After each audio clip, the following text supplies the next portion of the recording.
Olá, é com muito prazer hoje que nós trazemos aqui a Denise Marques para essa entrevista podcast. A Denise ela é pedagoga, ela trabalha na área comercial, mas hoje ela está aqui como mãe de uma criança que passou pelo programa PHNL. E hoje ela traz aqui então os resultados, né? Como que ele estava enquanto fazia, quais foram os resultados depois que ele fez o programa. Então, bem-vinda, Denise, muito obrigada pela sua presença aqui com a gente. Obrigada. Obrigada, Denise, É uma grande por estar aqui. satisfação poder participar e poder contar um pouquinho de quão bom foi para o Guilherme fazer o programa. Denise, é um prazer estar com você aqui hoje. Eu tenho muitas saudades, né, de poder estar com seu filho, tratá-lo. Não só você, ele fala de você sempre, sempre. Logo, logo, acho que ele vai pedir para fazer de novo só para poder continuar jogando, matando saudades. Era sempre muito gostoso ter ele aqui com a gente.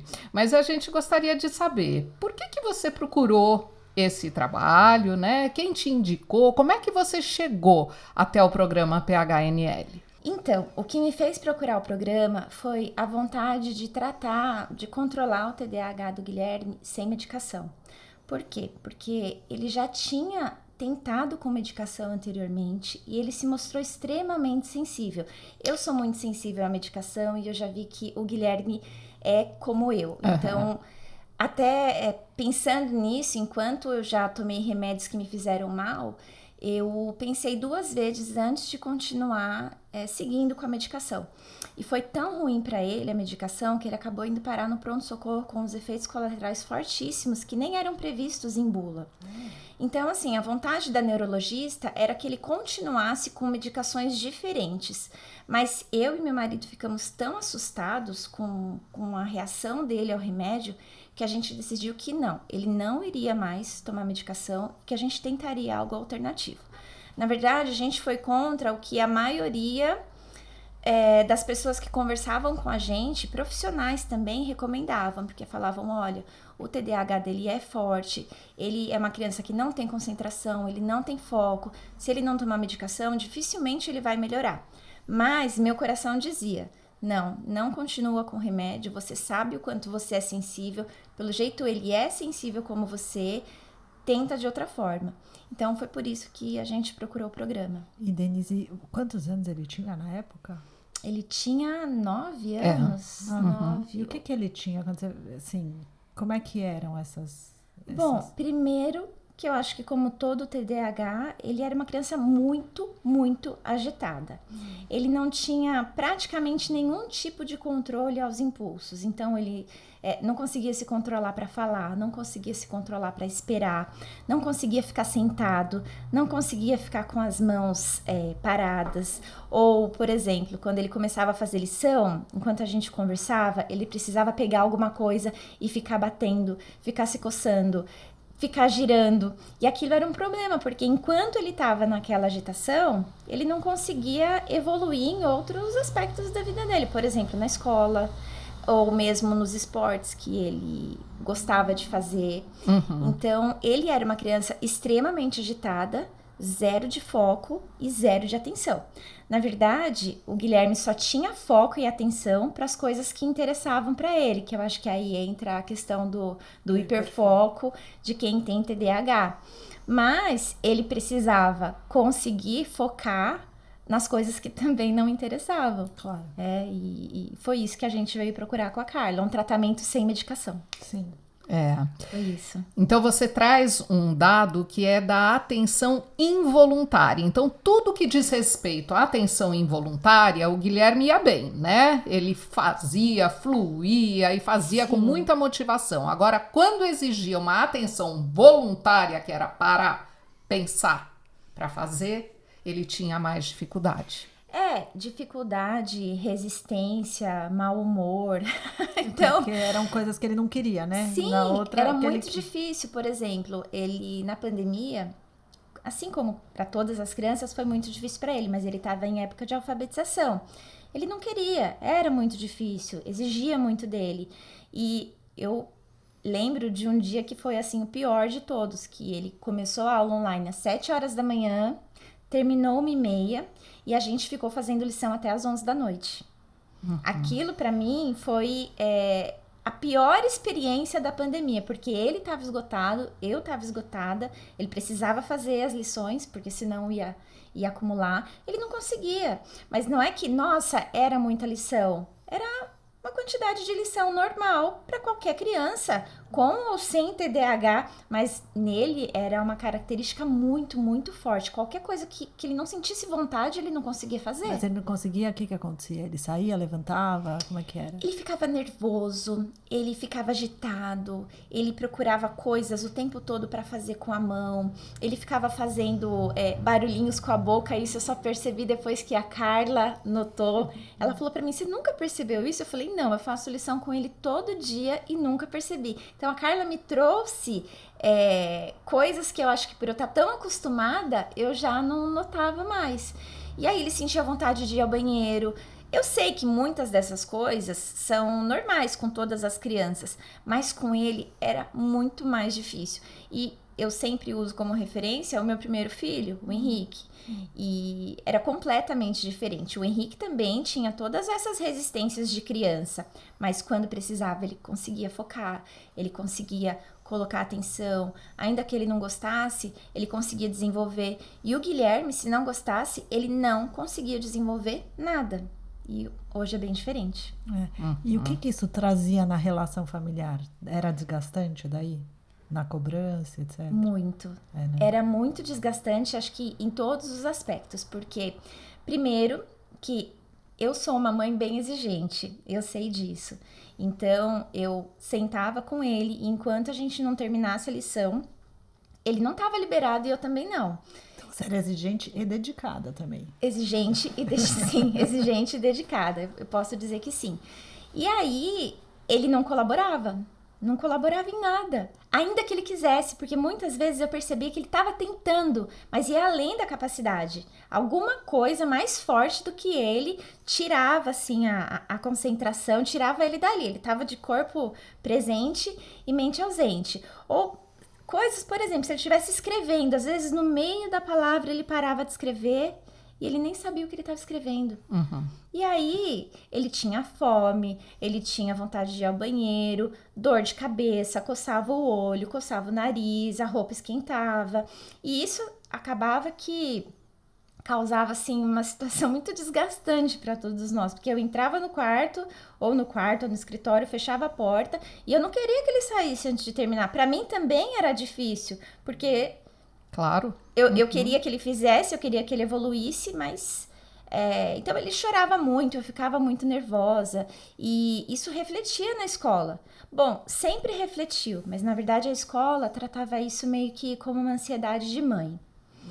E na primeira escola onde ele estudou, eu não tive suporte. A escola achava que ele estava acompanhando os conteúdos, que ele estava de acordo com a evolução dos outros alunos, mas eu percebia que tinha alguma coisa que não estava legal, que eu achava que ele precisava mesmo de ajuda. E então, aí você foi buscar. Conta um pouquinho desse histórico, Denise, que você passou por psicomotricista. Bom, sempre porque eu fui atrás, porque ele estudou na mesma escola há alguns anos e eu procurava a escola e eu falava, gente, ele não consegue segurar a caneta, o que eu faço? Não, mãe, tá tudo certo, ele tá na idade, essa coordenação motora fina dele ainda vai se desenvolver. E o tempo passava e ele não se desenvolvia. E aí, eu procurei um psicomotricista e ele fez acompanhamento com um psicomotricista. Eu não me lembro exatamente por quanto tempo, mas foi um longo período. E aí o psicomotricista falou, olha, você precisa trabalhar isso, isso e isso. Ele era ambidestro, então ele falou, olha, precisa desenvolver certas habilidades para ele desenvolver, para ele definir a lateralidade dele. Então, eu procurei a escola várias vezes por motivos diferentes. Mas o que me chamava a atenção é que a escola nunca trouxe essas questões para mim. Era sempre eu que procurava e falava, olha, vocês não percebem alguma coisa diferente? Vocês não acham que tem alguma dificuldade? Que tem alguma coisa que eu preciso investigar? Por exemplo, a coordenação motora fina dele era algo que não se desenvolvia. Comparado a outras crianças, ele estava muito atrasado. E a escola dizia para mim que estava tudo certo, que tratava como ansiedade, ele tá no tempo dele, na hora certa ele vai conseguir. E aí eu acabei procurando um psicomotricista, ele fez um acompanhamento por um longo período com um psicomotricista e ele realmente detectou algumas coisas. Por exemplo, ele era ambidestro, ele tinha 7 anos, ele era ambidestro, ele falou, ele precisa definir a lateralidade. Então, vamos trabalhar o equilíbrio, vamos trabalhar esse tipo de exercício. E aí, seguindo as orientações do psicomotricista, foi até muito rápido a definição de lateralidade dele. E eu me lembro bem que quando eu trouxe ele para Carla, a Carla, nos testes, falou, Denise, a lateralidade dele é cruzada. E... Bom, mais pra frente a gente pode até... tem muito a ver... Sim. Prognóstico desfavorável para aprendizagem. Sim, coisas que eu já tinha percebido lá atrás. E, na verdade, assim, eu sou pedagoga de formação. Nunca dei aula, a não ser nos estágios. Mas o meu... Ai, como é o nome do... Ai, tô falando que me dá uns... Peraí. Como é que é o nome do trabalho da escola? TCC. Eu sou pedagoga de formação e o meu TCC foi a respeito de TDAH. Então, eu não sou nenhuma especialista no assunto, mas eu tinha um olhar um pouco diferenciado para isso. E apesar de eu perceber certas coisas, a escola nunca me ajudou. Bom, enfim, ele passou como psicomotricista, depois ele passou um tempão com uma psicopedagoga, ele passou muito tempo com fono, ele fez aulas de reforço, ele ia mal na escola porque não conseguia escrever. O tempo dele era muito devagar em relação à velocidade que ele precisava para escrever, para desenhar, enfim, para acompanhar. Então, a trajetória com o Guilherme começou muito, muito antes da gente chegar na Carla. Eu acho que uns 3 anos antes da gente chegar aqui na Carla. E você foi percebendo melhora com esses tratamentos? Praticamente não. A única coisa que ajudou muito o Guilherme foi o psicomotricista. Isso sim, ajudou muito. Mas em relação ao TDAH, não. Tá. Ajudou em que sentido que você percebeu? O psicomotricista, você diz? Porque ele não tinha a lateralidade definida e a hora que ele definiu a lateralidade, ele começou a desenvolver mais a habilidade com a mão direita, porque ele não tinha habilidade com nenhuma das mãos para desenhar, para escrever ou mesmo para fazer, sei lá, por exemplo, um laço, se ele tivesse que dar um laço no cadarço, ele não conseguia porque ele não tinha nenhuma das duas mãos bem trabalhadas. Ele não tinha isso. Então trouxe uma organização, né? Sim. Cognitiva, que ele conseguiu desempenhar algumas funções que ele não conseguia antes. Sim, exatamente isso. Com a estimulação do psicomotricista. É isso, ele ajudou muito, assim, fez bastante diferença na vida do Guilherme. Legal. Mas, como eu disse, o TDAH dele continuava igual. A gente não percebeu nenhuma diferença, porque o que ele precisava era mesmo algo diferente, não era a psicopedagoga que ia conseguir ajudar. E assim, eu valorizo muito o trabalho delas, mas não era o que ele precisava. Sim, o trabalho delas foi muito bem feito, mas não era a necessidade do Guilherme. Sim. O que o Guilherme precisava era reconstruir a base dele, sensório-motora e tudo mais, né? Então, ele chegou aqui. Quais foram as suas expectativas, Denise, quando ele chegou? O que você estava buscando, né? E também, o que você foi observando ao longo do trabalho, né? Esses exercícios que ele fazia que tinham nomes, né? Então, tinha o gato, tinha o leão, tinha o helicóptero, o frango. O que você achava, né, de tudo isso? Bom, antes do início do programa, a Carla me explicou direitinho como ia funcionar, mas como eu nunca tinha ouvido falar a respeito, eu confesso que eu não entendi muito bem. Mas, como eu sabia que eu precisava de um caminho que não fosse a medicação, eu e meu marido decidimos tentar. Vamos Mas como tentar. É que você chegou na Carla? Eu cheguei na Sinapse por indicação da minha cunhada, a Kátia. Ela viu a angústia que a gente estava vivendo, ela soube do episódio do Guilherme ter ido parar no pronto-socorro com aqueles efeitos colaterais que foram, assim, horríveis, deixaram a gente muito assustados. E ela falou, olha, eu tenho uma amiga, a Carla, que além de entender muito do assunto, eu sei que ela tem uma terapia bastante interessante. Conversa com ela que eu acho que ela pode te ajudar. a gente veio, né? Legal. Então, foi na pandemia. A gente marcou uma reunião online. A gente conversou por muito tempo. Mas a sua cunhada, vocês são Ela amigas? é psicóloga também, neuropsicóloga, tá. sim. Entendi. Isso. Tá. Ela nem Conheço. mora aqui em São Paulo, na verdade. É. E ela... A gente tem uma amiga em comum. né? Então... E aí, então, a gente marcou uma reunião online. A gente conversou por muito tempo. Eu lembro que eu contei toda a história do Guilherme desde bebê, porque na verdade o Guilherme desde bebê sempre foi muito agitado. Todo mundo na família chamava ele de o terremoto da Raposo Tavares, porque a gente morava na Raposo e ele era muito agitado. A gente não conseguia fazer nada, ninguém podia tirar os olhos dele nem por um segundo. E é diferente da atenção que a gente sabe que toda criança precisa. Com ele era mais, era bem mais intenso. Então eu contei pra Carla todo o histórico dele. Ela ficou muito interessada e ela falou, olha, eu acho que a gente tem um trabalho longo, eu lembro bem dessas palavras, eu acho que a gente tem um trabalho longo com o Guilherme pela frente e com certeza eu vou poder ajudá-lo. Então ela fez a avaliação, realmente ele tinha um TDAH, ela suspeitou de dislexia, coisa que naquela época nem passava pela minha cabeça e algum tempo depois essa dislexia foi confirmada. Tudo que a Carla me passou na avaliação, tudo que ela me passou se confirmou depois. E a gente então focou no TDAH, que era o que mais... Era a questão principal do Guilherme naquele momento. Então, a gente vinha pra Sinapse. Como eu disse, no começo eu não entendia muito bem, mas a Carla foi muito habilidosa com o Guilherme, muito. O Guilherme é uma criança muito, muito doce, ele realmente colabora, mas em pouquíssimo tempo ele já tinha desenvolvido muita afinidade com a Carla e ele não considerava que ele estava vindo para cá como um tratamento.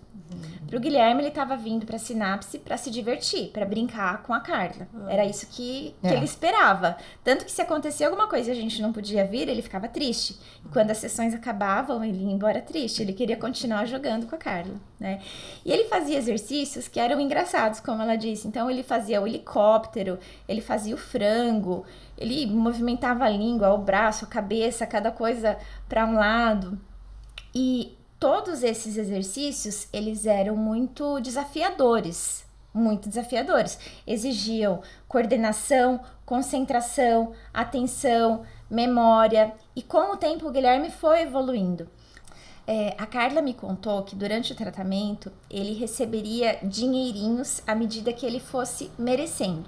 Então o que ele precisava fazer para ganhar os dinheirinhos dele? Ele precisava fazer os exercícios em casa, que era a lição de casa dele. Os exercícios eram engraçados, eles tinham o nome de frango, helicóptero, punha a língua para um lado, a cabeça para o outro, gira o braço, gira a perna. Para mim é tudo muito difícil. Eu não conseguiria fazer nenhum desses exercícios. A gente aprende. E aí, à medida que ele ia evoluindo e conseguindo fazer os exercícios da forma correta, no tempo correto, na sequência correta, ele ia ganhando os dinheirinhos que ele poderia usar no final do mês para escolher uma prenda. Dinheirinho de brinquedo, né? Dinheirinho de brinquedo, dinheirinho de brinquedo.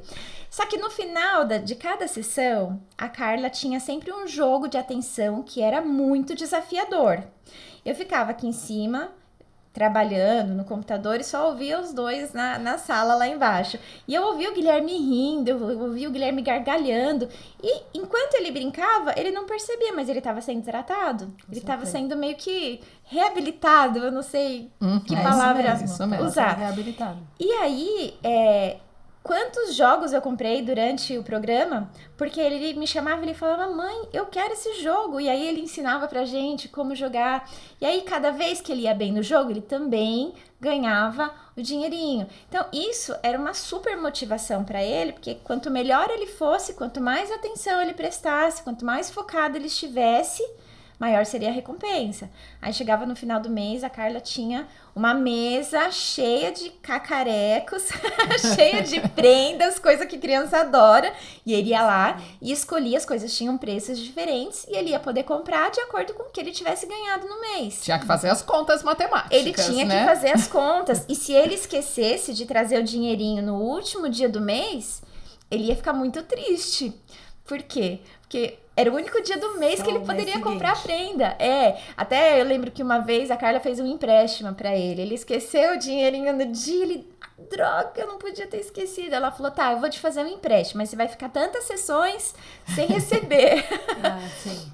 Então, o programa... Eu queria contar só uma coisa disso, né? Assim, o quanto no TDAH esse reforço, só falar para, né, as pessoas que esse reforço externo ele é importante. Né? E quanto com isso, a Carla estava treinando que ele conseguisse esperar até o final do mês. Também. Que é uma dificuldade. Para jogar o jogo, ele precisa obedecer às regras. Ele precisa se conter, porque senão você não joga um jogo. Então, isso tudo, né, quer dizer, vai sendo indiretamente, além de todos os exercícios, de toda a estimulação, mas só pegando isso que você contou, né, as estratégias que a gente vai criando para motivar, para não só motivar, mas trabalhar as funções que a criança precisa, né, de uma maneira lúdica. Sim, e uma das coisas que eu notei é que, assim, as mudanças, elas eram sutis, mas constantes. Legal. Sutis e constantes. Então, com o tempo, ele começou a esperar a vez dele para falar, coisa que ele não conseguia. Ele começou a fazer as atividades sentados, ele não conseguia. Ele não fazia lição de casa sentado.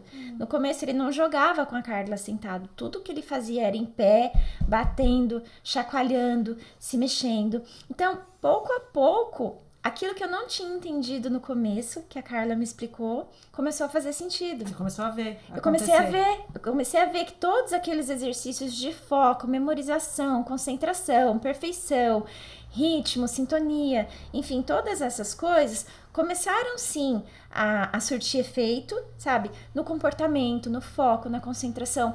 Uma coisa muito interessante que aconteceu com o Guilherme, que assim, ele sempre gostou de futebol, mas ele não jogava muito bem. E a Carla falava pra ele, olha, se você quiser melhorar no futebol, você precisa, não me lembro agora os nomes, mas você precisa melhorar esse tipo de movimento. Eu lembro que ela falava, eu tô aqui, mas eu tô vendo o que tá acontecendo aqui. Isso. O jogador de futebol... Visão periférica. Exatamente. O jogador de futebol, ele precisa ter a visão periférica. Vamos melhorar isso, Guilherme. E aí, ele gravava. Ele chegava em casa e ele falava, pai, eu preciso melhorar minha visão periférica, se eu quiser melhorar no futebol. E o Guilherme tem muito gosto pelo futebol, tanto que agora ele tá fazendo futebol 3 vezes por semana na escola. E ele começou a melhorar muito no futebol. Ele foi até escalado para jogar na turma oficial da escola, sabe? Ele é uma criança, são coisas pequenas, mas tão representativas para ele. Muito. Então, tudo que eu não entendia, tudo aquilo que não fazia sentido para mim no início, porque eu nunca tinha tido contato com esse programa, começou a fazer sentido depois, sabe? E da melhor forma possível, porque ele foi realmente... ele foi evoluindo. E os ganhos que ele teve, ele vai levar para a vida.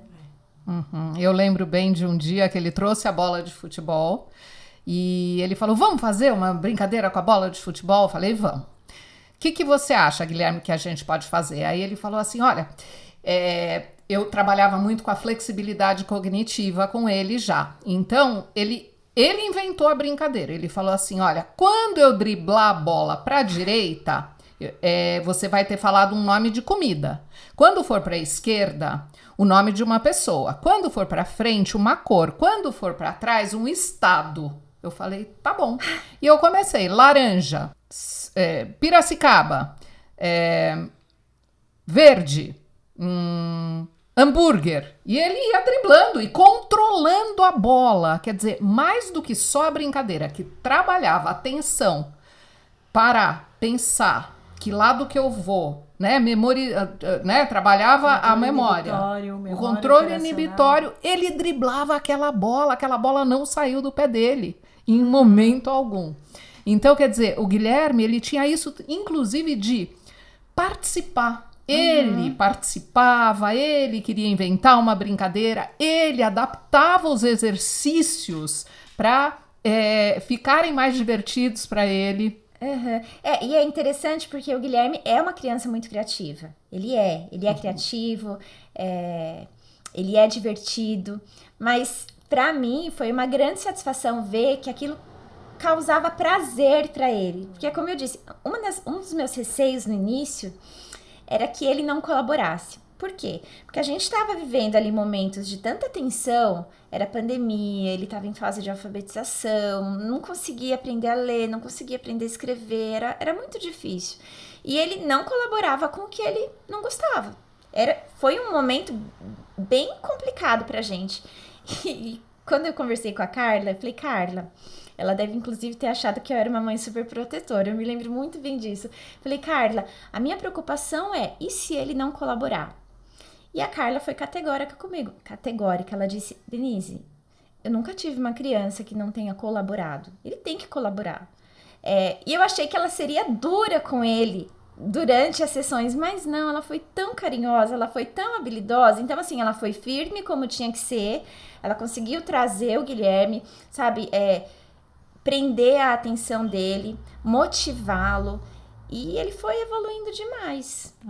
Eu acho que então é importante, né? Vou retomar isso, que é importante a gente perceber que no trabalho a relação que se estabelece com o paciente é super importante e poder saber o que ele gosta e trazer ele, deixar. Então, né? A Denise contou, né? E a Carla contou o quanto ele gostava da bola, ele trouxe a brincadeira foi incluída na sessão com o objetivo terapêutico que a Carla tinha. Com a brincadeira que ele trouxe, ela trabalhou atenção, memória operacional, flexibilidade cognitiva, destreza, lateralidade, relação com o espaço. Ou seja, dá pra gente, né? Se a gente tá atento com o que a gente precisa fazer, qual é nosso objetivo, dá pra gente ir transformando e integrando o que são os interesses da criança. E isso é extremamente importante nesse trabalho, porque a questão relacional, que é uma coisa que a Denise tem falado bastante, é central, né, para manter a motivação e para essa evolução. Eu gostaria até de acrescentar uma coisa que eu lembrei agora, é que o Guilherme fez várias sessões com a Carla online, porque às vezes estava gripado, pandemia, não podia ter aquele contato, e também era uma preocupação, porque eu falava, poxa, será que vai funcionar? E a cada sessão eu me surpreendia, porque como eu disse, às vezes eu reconheço que eu sou muito dura de vez em quando. Então, por exemplo, antes de começar a sessão eu falava, Guilherme, vai no banheiro, tá com fome? Come alguma coisa, bebe água. Não deixa pra fazer nada a hora que você estiver no meio da sessão. E aí, no meio da sessão, ele dava as escorregadas dele. E aí ele falava pra Carla, eu tô com fome. Aí ela falava assim, tá, então espera. Ela tinha muita empatia. Ela não era dura como eu era. Então ela falava assim pra ele, tá, ele deixava, às vezes assim, uma caixinha de bis do lado, e ela falava pra ele, come um bis. Tá, eu vou esperar, come um bis. Aí ele comia um bis, quer dizer, eles negociavam, ela deixava ele comer um bis e ele continuava colaborando. Agora, eu já falava pra ele, vai no banheiro, bebe água, come o que você precisar comer, porque na hora da sessão é a hora da sessão. Então a Carla tinha essa empatia, ela tinha essa flexibilidade com ele. E eu sei que isso foi um fator de sucesso. E você aprendeu com isso? Muito. Você vendo ela fazer, te trouxe também algo para o manejo com ele? Sim, porque eu acho que isso acaba atingindo a gente numa esfera familiar. Porque você acabei vendo aquilo como exemplo e falava, poxa, eu posso flexibilizar, não vai perder em nada, pelo contrário, vou só ganhar, porque se eu ceder, ele vai falar, não, agora eu vou colaborar, minha mãe cedeu, eu colaborei, então funcionou. Sim, foi uma negociação que funcionou. Eu acho legal, né, porque às vezes a gente inclui os pais na sessão. Sim. E tem essa função, então também isso é interessante de falar, que tem essa função, porque às vezes no manejo com a criança, a relação já está tão desgastada. Sim. Mesmo, porque são muitas dificuldades e é um desafio para os pais, né? Sim, e ser dura, né? Quando eu digo ser dura, não é não ser carinhosa, não é isso? Claro. Porque às vezes eu sou até demais com ele, sim, mas é que em outros aspectos eu sou exigente, como eu falei porque no começo. É sua função, né? É sua função. Conseguir organizar, né, para que as coisas saiam. Mas eu acho que é interessante de que ver o trabalho acontecendo, ou ver a postura do terapeuta muitas vezes dá esses acaba trazendo pra gente uma luz, né? Que você vê que, assim, tem outras formas melhores de você lidar com o seu filho, mesmo você conhecendo, mesmo você sabendo de todas as artimanhas que ele vai aplicar, mas sempre tem um jeitinho melhor. E a gente só consegue enxergar isso vendo outra pessoa fazer diferente. Porque se alguém chegar pra te criticar... faz assim, você é Falar, diferente. não sabe de nada. É diferente alguém te falar, te dar um conselho de você ver, opa, olha isso, né? Muito legal. E Denise, eu gostaria de saber, assim, ouvir de você um pouquinho, né? O que você teve de retorno do tratamento, tanto você quanto pessoas à sua volta que falaram para você de coisas do Guilherme, a escola, a vida em casa familiar? Me conta um pouquinho. Bom, deixa eu pensar aqui. O final do programa coincidiu com o final do ano letivo de 2023, final do ano passado. E primeiro o Guilherme ficou muito triste porque o programa tinha acabado. Ele ficou muito triste porque ele não ia mais ver a Carla toda semana. Ele teve alta? Teve alta. Ele teve alta. Ele teve alta. E aí, eu lembro que nas últimas provas, né, do ano, eu, como sempre, sentava para estudar com o Guilherme, a gente se organizava e tudo, fazia ali um cronograma de estudos. E aí um dia ele falou assim para mim: mãe, eu quero estudar sozinho, porque eu percebi que funciona melhor para mim. Eu vou fechar a porta do quarto e não bate. Avisa todo mundo, eu não quero ninguém batendo na porta do meu quarto. Eu falei: tá bom, filho, tudo bem.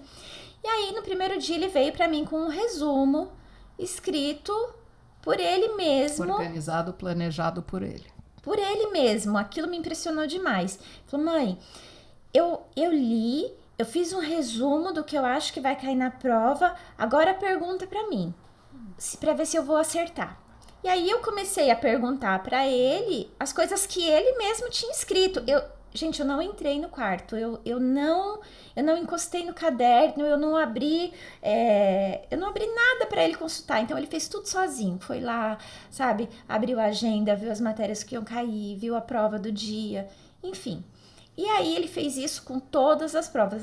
Eu até tenho uma foto disso. Um dia ele escreveu um bilhete e colocou na porta do quarto e escreveu assim: não bata, estou estudando. Só bata se for a vovó. Porque... ele escreveu: só bata se for a vovó. E aí, bom, eu tive que trazer as provas pra Carla ver. Porque ele tirou 9. Ele tirou acima de 9 em todas as matérias. E não era o que ele tirava? Não. Ele tirou 9, inclusive, em inglês. O Guilherme tem dislexia, como eu disse, que depois a dislexia dele foi confirmada. Em inglês, para ele, é uma grande dificuldade. É desafiador. Ele tirou mais de 9 em todas as matérias. E eu trouxe as provas aqui para Carla ver. E assim, a gente se emocionou juntos. Eu, a Carla e o Guilherme. Eu tô falando o tempo todo assim, nós três, porque eu é que tava no dia a dia. Mas em casa, meu marido até chorou. Porque a gente nunca tinha visto aquelas notas. O Guilherme é uma criança extremamente inteligente. Certo, toda mãe acha que todo filho é muito inteligente. Mas assim, ele não conseguia se organizar, ele não conseguia ter foco, ele não conseguia traçar um objetivo e ir até o fim, porque nada do que ele começava, ele terminava. Ele conseguiu se organizar, estudar sozinho, escrever o próprio resumo, decorar. Ele teve a preocupação de trazer para mim e falar: mãe, agora pergunta, vamos ver se eu vou saber responder. E ele foi muito bem em todas as provas. Então, o que eu tenho para dizer para as pessoas é que o programa funciona. Funciona mesmo, sabe? Os ganhos que o Guilherme teve, ele vai levar para a vida. Com certeza. E as questões que o Guilherme tinham de TDAH, elas não são mais hoje relevantes na vida dele. Ele continua sendo uma criança com TDAH.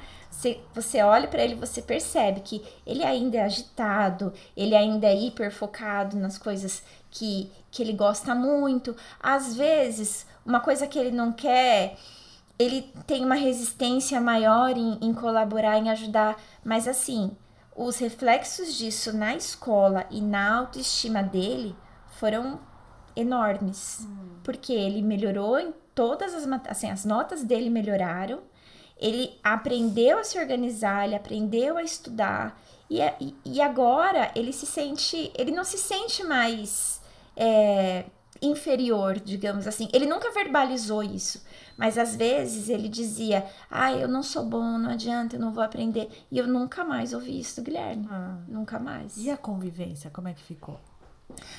Olha, tudo melhorou. Por quê? Primeiro que aquele desgaste diário que era estudar e a lição de casa já não acontece mais. Eu não estudo mais com o Guilherme. Eu não estudo. Às vezes ele até faz alguma coisa assim não tão bem feita porque não tem ninguém supervisionando. Mas assim, ele estuda sozinho, ele faz as lições sozinho. Hoje ele ganhou autonomia, né? Sim, ele ganhou autonomia. Ele é uma criança que agora consegue esperar para falar. Isso não acontecia. Ele já tem mais controle inibitório. Ele faz assim, né? Quando ele quer falar, ele até levanta a mão. E ele continua fazendo isso. Olha, a gente tá em agosto. Já faz 8 meses que ele terminou. Ele continua fazendo isso. Olha, tá vendo? Coisa que eu já nem eu lembro na devolutiva, né? Porque eu fiz um reteste com o Guilherme. Inclusive, ele é a nossa criança estudo de caso, né? Que eu agradeço muito, porque a gente agora está começando a fazer isso com mais frequência para ter dados mais robustos, para a gente poder solidificar em termos de pesquisa, né? O nosso trabalho. Mas no dia daquela devolutiva estava a Denise, o pai e o Guilherme, e ele quando queria falar, e ele gosta de participar, muito. Ele levantava assim a mão para falar, né? E ele continua. E aí a impressão que a gente tem é que a gente sabe que não é isso, mas às vezes você tem até a impressão de que, nossa, ele tá até mais educado, porque agora ele pede para falar. E antes ele interrompia, sabe? Então ele tem mais controle inibitório, ele tem mais consciência de si mesmo. Eu acho que isso é uma das coisas mais importantes. Ele hoje se conhece melhor e ele sabe o que funciona para ele. Então, ele sabe das fraquezas e ele sabe das fortalezas. E ele sabe assim, olha, não adianta estudar comigo porque não vai funcionar. Eu preciso fechar a porta do meu quarto e estudar sozinho. Só o fato dele ter ganhado essa autonomia de estudar sozinho, para mim, isso já compensaria tudo. Só que não foi só isso. Como eu disse, os ganhos que o Guilherme teve, ele vai levar para a vida. Foram muitos, eu poderia passar muito tempo aqui falando. Social também? Social também, porque a partir do momento que você tem um pouquinho mais de paciência para falar, quando você pede licença, quando você não interrompe, quando você consegue ficar sentado, fazendo alguma atividade, você não fica batendo, pulando, se coçando, enfim, todas aquelas coisas agitadas que o Guilherme tinha que atrapalhavam ele, acho que tudo muda, porque fica tudo muito mais tranquilo, fluido, né? Tudo muito mais fluido. Se você pudesse... Deixa eu só perguntar assim, na própria terapia, né? Teve algum momento que vocês observaram, você, Carla, nos exercícios, e algo que depois deu essa transformação, que ela também observou em casa?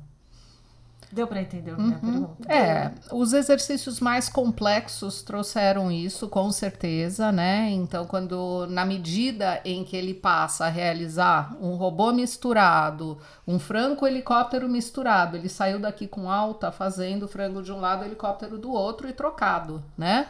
Ele tem um ganho geral, né? Então, ele solidifica a base dele. Lembra que a gente começou falando do trabalho que era...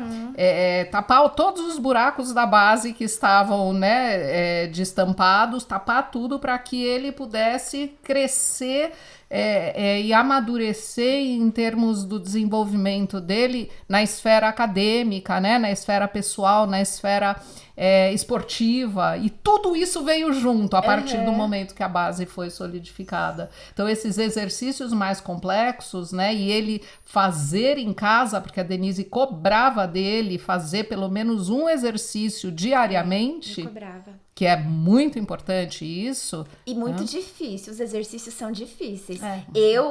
como eu disse, eu não conseguiria fazer aquilo, a não ser que eu passasse por um treinamento com a Carla, ou que alguém tivesse ali me ensinando, mas olhando o que ele fazia, eu não era capaz de reproduzir. Porque só para deixar claro que assim, o exercício do helicóptero, esse do frango que a Carla tá falando, são exercícios complexos em que tem tempos diferentes no braço, na perna, a contagem, você tem que falar antes de fazer. Então a gente trabalha muitas funções juntas e chega um momento em que a gente treina um dos exercícios, né? Então, para falar antes de fazer, você tem que ter controle inibitório, tem que ter memória para lembrar os exercícios, a atenção, o controle do corpo no espaço, enfim. Então, a gente treina um exercício, depois treina o outro e aí a gente faz metade do corpo de um e metade do corpo do outro. Então, é bem complexo. É bem complexo. Para finalizar, Denise, eu queria saber se você pudesse falar alguma coisa para outra mãe que tem um filho com as mesmas características que o Guilherme tem, né? O que você diria para ela? Eu diria que vale a pena tentar por vários motivos. Primeiro, porque eu queria tratar meu filho sem remédio, indo contra tudo e todos. E eu consegui. Então, eu consegui isso graças a Carla. Então, assim, o Guilherme... Eu diria que graças a vocês duas, né? E a ele. Também, verdade. É verdade. Mas, assim, não fosse a Carla na nossa vida, eu não sei como não teria o caminho, né? Não sei como teria sido a vida do Guilherme de lá pra cá. Provavelmente muito mais difícil. Muito mais sofrida. Mas eu diria para as famílias que, assim, existem outros caminhos que não só o remédio. Eu tô falando no meu caso, porque eu sei que muitas crianças também fazem o programa e tomam remédio. Mas é um tratamento gostoso, é um tratamento fluido. A Carla é muito habilidosa com as crianças, ela tem muita empatia. E o progresso, ele vem. Como foi para mim, às vezes é difícil de você conseguir entender como é que esses exercícios motores conseguem melhorar a base cognitiva, neurológica. Eu não sei como é que a gente fala de uma criança que tem TDAH. Mas, gente, o Guilherme é outra criança hoje, sem remédio. Então, o que eu diria é que vale muito a pena tentar, porque a Carla é uma profissional extremamente competente e, com certeza, ela pode ajudar muitas outras crianças, como ela ajudou o Guilherme. Eu diria que a Carla e o programa, né? A Carla e o programa. Esse programa, né? A Carla faz esse programa, claro que ela é super habilidosa, essa questão da relação é super importante, mas tem essa técnica, né? Sim. É um programa e ele está sendo amplamente, né, divulgado e visto por outros profissionais.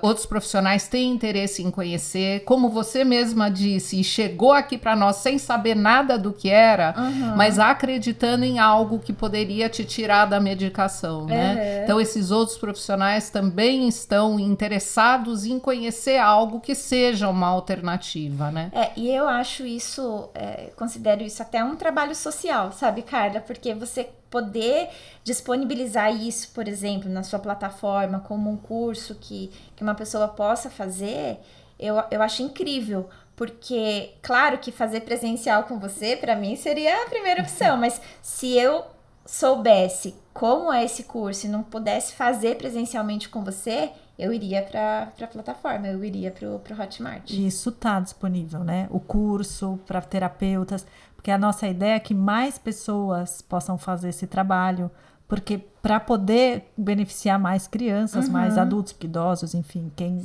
fizer, né? Então, isso já está disponível, né? O curso do PHNL e os exercícios, enfim, tudo filmado e disponível no Hotmart. Legal. Muito obrigada, Denise. Muito obrigada. Foi incrível você ter vindo aqui e falado da sua percepção, de como está o Guilherme hoje. Para mim é um prazer poder contar toda essa história do Guilherme e poder dizer que até hoje ele continua bem, ele continua colhendo os benefícios desse programa tão lindo, que eu vou dizer que é lindo.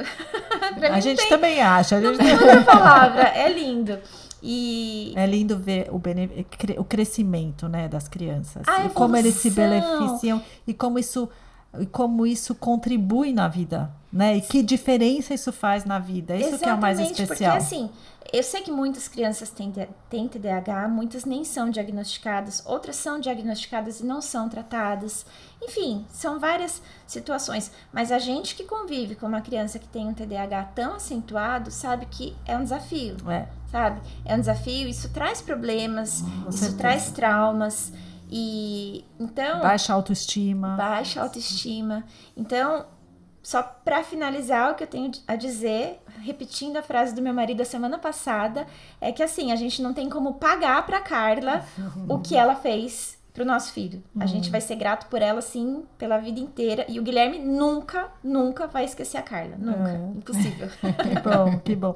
Então, assim, ó, Denise, você pode dizer assim, você vinha aqui, você não entendia muito bem, continua não entendendo muito bem como as coisas caminharam. O importante é que caminharam, é isso? Olha, ou você começou a entender? Não, eu comecei a entender, sim. Eu comecei a entender com o tempo que a Carla falava, olha, a gente está trabalhando o córtex frontal, hoje a gente está trabalhando o córtex frontal, hoje a gente está trabalhando isso, hoje a gente está trabalhando aquilo. Então eu comecei a ver que todos aqueles movimentos, todos aqueles exercícios, sim, eles estavam diretamente ligados, óbvio, né, ao cérebro, e com aquilo ele estava desenvolvendo habilidades, partes do cérebro, coisas que para ele eram novas. Então, concentração que ele não tinha, hoje ele tem. Ele tem porque a Carla conseguiu trabalhar isso nele. Foco, enfim, todas essas coisas. Gostaria, então, de agradecer, Denise, pela sua presença aqui, por trazer tão, assim, espontaneamente, humildemente, todas as questões relacionadas ao tratamento do Guilherme. Muito obrigada pela sua disponibilidade de estar aqui com a gente. Gente, eu agradeço a oportunidade de poder contar tudo isso e fico muito feliz de poder ostentar essa evolução na vida do Guilherme. Eu também te agradeço muito por você ter vindo. Eu que não participei desse processo, adorei saber de toda essa evolução, né, e de como ele pôde crescer. E a gente espera que outras pessoas também possam ouvir e possam se inspirar, né, e perceber e entender o quanto esse programa pode ajudar e pode ser benéfico. E a nossa intenção, e acho que da Denise está aqui também, é que mais gente possa se beneficiar desse trabalho e da riqueza e do crescimento que ele pode proporcionar para as crianças e para os idosos, né? Adultos, idosos. Muito obrigada, então. Gente, que legal.